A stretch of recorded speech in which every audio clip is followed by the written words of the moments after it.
नमस्कार दोस्तों, कैसे हैं आप लोग। उम्मीद करता हूं सभी लोग स्वस्थ होंगे और मस्त होंगे। स्वागत करता हूं आपका गौतम सीटेट क्लासेस में।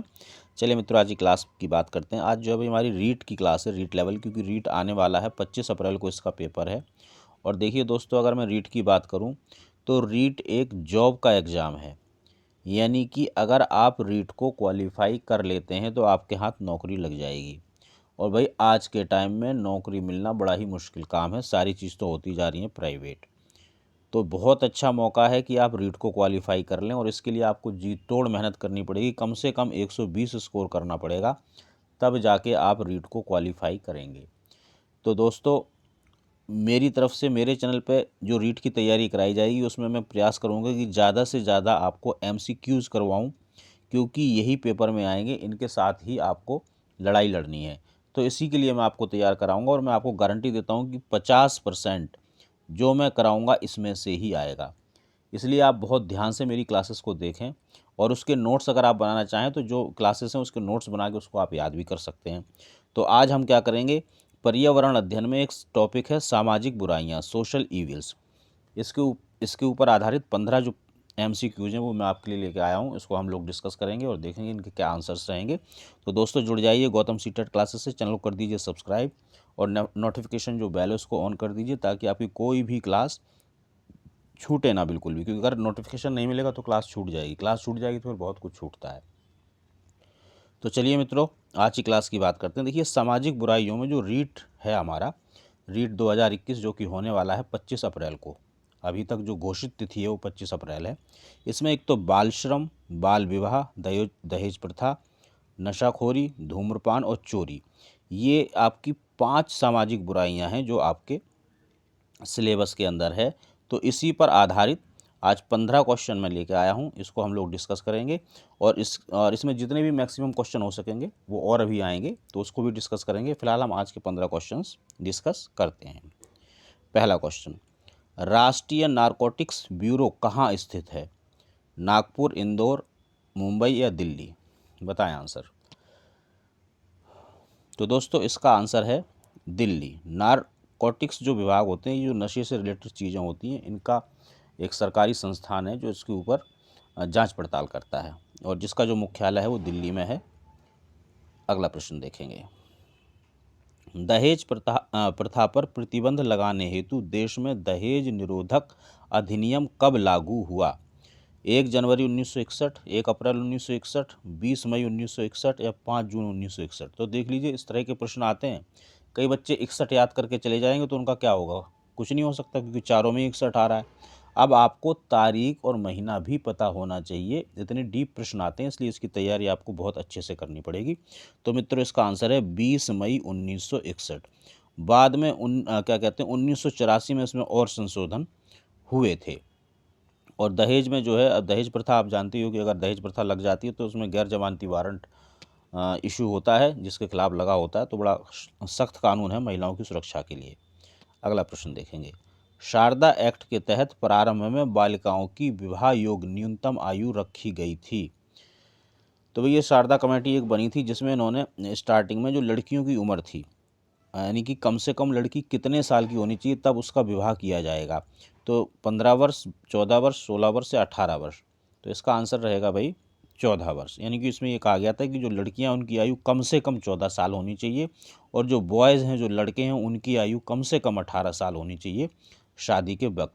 यानी कहने का और समझने का मतलब ये है कि पहले इससे कम उम्र में भी शादी हो जाती थी, और बिल्कुल हो जाती थी, जो क्योंकि पहले हमारे यहाँ पे बाल विवाह की एक प्रथा थी, जो कि एक सामाजिक बुराई है। बाद में 1978 में संशोधन हुए थे, 1978 में, और इस संशोधन में लड़कों की जो आयु थी वो 21 साल कर दी गई थी, और जो लड़कियों की आयु है वो 18 साल की थी शादी के लिए। तो ये भी पूछ सकता है भी संशोधन कब हुआ था? 1978 में, ये ध्यान रखें आप।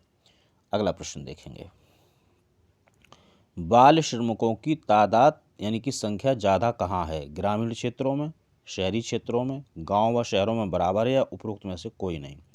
तो भाई ग्रामीण क्षेत्रों में ज़्यादा है, क्योंकि यहाँ पे एक तो एजुकेशन कम है, और जो परिवार होते हैं वो परिवार नियोजन को अपनाते नहीं हैं। कई सारे बच्चे होते हैं, इनकी पढ़ाई वगैरह हो नहीं पाती, यानी कि 5-7 बच्चे तो नॉर्मल हैं गाँव में, जो ग्रामीण क्षेत्र होते हैं। तो अब इतने बच्चे हो जाने की वजह से गरीबी अपने आप बढ़ती है, तो फिर वो क्या करते हैं, बच्चों को काम पे लगा देते हैं, उन्हें श्रमिक बना देते हैं। हालांकि शहरी क्षेत्रों में भी हैं, लेकिन ग्रामीण क्षेत्रों में ज़्यादा हैं। अगला प्रश्न देखेंगे, बाल श्रमिक कौन होगा? जो 18 साल से कम उम्र का हो, 16 साल से कम उम्र का हो, 14 साल से कम उम्र का हो, या 12 साल से कम उम्र का हो।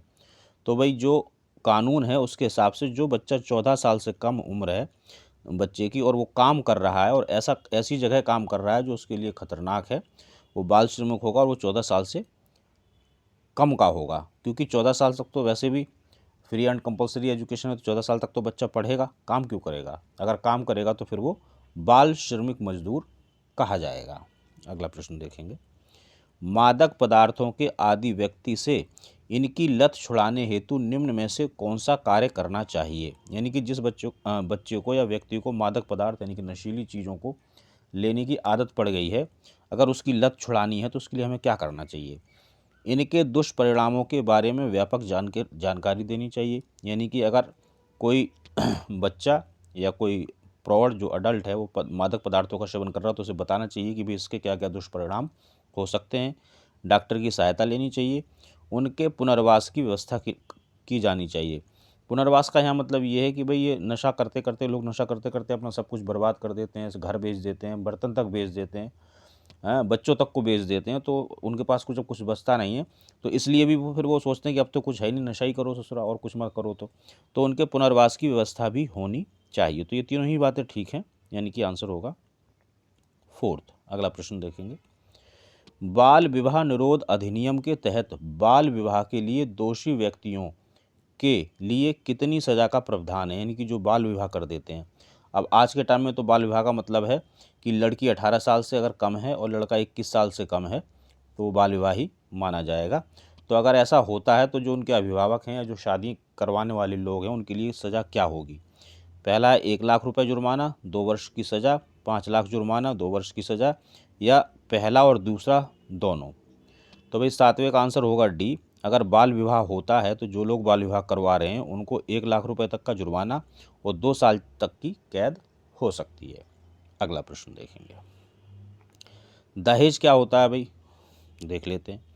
विवाह के अवसर पर वर मतलब लड़का द्वारा कन्या पक्ष से आवश्यक रूप से लिए जाने वाला धन एवं वस्तुएं, यही लग रहा है कुछ। और देखते हैं, कन्या के पिता द्वारा विवाह के उपलक्ष्य में वधू को स्वेच्छा से दी जाने वाली वस्तुएं। अब स्वेच्छा से दी जा रही फिर तो हम उसको दहेज नहीं कहेंगे। वधू के पिता द्वारा विवाह के अवसर पर व्यय की जाने वाली राशि, नहीं, यानी कि जब जो लड़की है उसका पिता जो खाने पीने पे या और चीज़ों पे व्यय करता है उसको दहेज कहेंगे? नहीं, उसको नहीं कहेंगे। वधू पक्ष द्वारा कन्या के विवाह के अवसर पर वर को स्वेच्छा से दी गई भेंट आदि, इसको भी दहेज नहीं कहेंगे। यही दहेज होता है कि विवाह के अवसर पर वर पक्ष द्वारा कन्या से आवश्यक रूप से लिए जाने वाला धन एवं वस्तुएं। अब क्योंकि ये जबरदस्ती मांगा जाता है तो इसीलिए ये दहेज कहलाता है। तो आंसर हमारा हो जाएगा ए। अगला प्रश्न देखेंगे, राजस्थान में सर्वप्रथम किस रियासत में बाल विवाह को प्रतिबंधित करने हेतु कानून बनाया गया? जयपुर, कोटा, जोधपुर या बूंदी? कौन सी ऐसी रियासत थी जहाँ सबसे पहले कानून बना? तो भाई ये आपकी रियासत थी जोधपुर। इसको आंसर करेंगे। अगला प्रश्न देखेंगे, और भाई इस तरह का प्रश्न जरूर आएगा क्योंकि रीट है, राजस्थान का एग्जाम है, तो ये प्रश्न बहुत ज़्यादा महत्वपूर्ण है, इसको जरा ध्यान से कर लें। बाल श्रम का कारण क्या है? गरीबी, अशिक्षा, काम की तलाश में प्रव्रजन या उपयुक्त सभी? तो भाई सभी चीज़ें, लोग गरीब हैं, शिक्षा है नहीं उनके पास, और काम की तलाश में एक जगह से दूसरी जगह जाते हैं तो जहाँ काम मिल जाता है वहीं काम कर लेते हैं। तो यही सारे के सारे कारण हैं। अगला प्रश्न देखेंगे, भारत में घरेलू हिंसा के विरुद्ध अधिनियम किस वर्ष में पारित हुआ? 2005 में, 2004 में, 2006, 2008 में? तो भाई ये जो कानून है ये आपका सन 2005 में बना था, और ये बहुत ही सख्त कानून है महिलाओं को घरेलू हिंसा से बचाने के लिए, और इसके तहत दीवानी मुकदमा किया जाता है। दीवानी मुकदमा वो है जिसमें सज़ा होती है, गैर जमानती वारंट लागू हो सकता है। अगर हम लोग राजस्थान की बात करें तो अजमेर, भरतपुर, बीकानेर, आप चाहें तो ये लिख भी सकते हैं, उदयपुर और जोधपुर, ये 5 जो जगह हैं राजस्थान के अंदर, इनमें विशिष्ट न्यायालय हैं जो घरेलू हिंसा की जो कार्यवाही उसको सुनते हैं और जल्दी से जल्दी उस पर फैसला सुनाते हैं। राष्ट्रीय बाल श्रम उन्मूलन प्राधिकरण की स्थापना कब की गई? 16 अगस्त 96, 5 जून 90, 22 जुलाई 2002, 26 सितंबर 1994। तो इसका आंसर है 26 सितंबर 1994। इनके आंसर देने के लिए आपको चीज़ों को थोड़ा डीप पढ़ना पड़ेगा। तो इसके लिए आप राजस्थान की जो आपकी डाइट है उसमें जो किताबें चलती हैं उनको पढ़ सकते हैं, और जो स्कूलों में बुक्स हैं इससे संबंधित आप उनको पढ़ सकते हैं, जो सोशल स्टडी ईवीएस की जो बुक हैं 3री, 4थी और 5वीं, जो राजस्थान की जो आपकी स्कूलों के अंदर किताबें चलती हैं आप उसको पढ़ सकते हैं, उसमें इन सब के आंसर आपको मिल जाएंगे। अगला प्रश्न देखेंगे, भारत में लड़के व लड़कियों की विवाह योग्य न्यूनतम कानूनी आयु क्या है? अभी हमने बात की थी 21 वर्ष और 18 वर्ष। पहला ही आंसर हो जाएगा, यानी कि जो लड़का है वो कम से कम 21 साल का और लड़की 18 साल की होनी चाहिए, तब उनका जो विवाह है वो कानूनी विवाह माना जाएगा। अगला प्रश्न देखेंगे, 1990 में लागू किए गए बाल विवाह निरोधक अधिनियम यानी कि शारदा एक्ट का मसौदा तैयार करने में किसका महत्वपूर्ण योगदान था?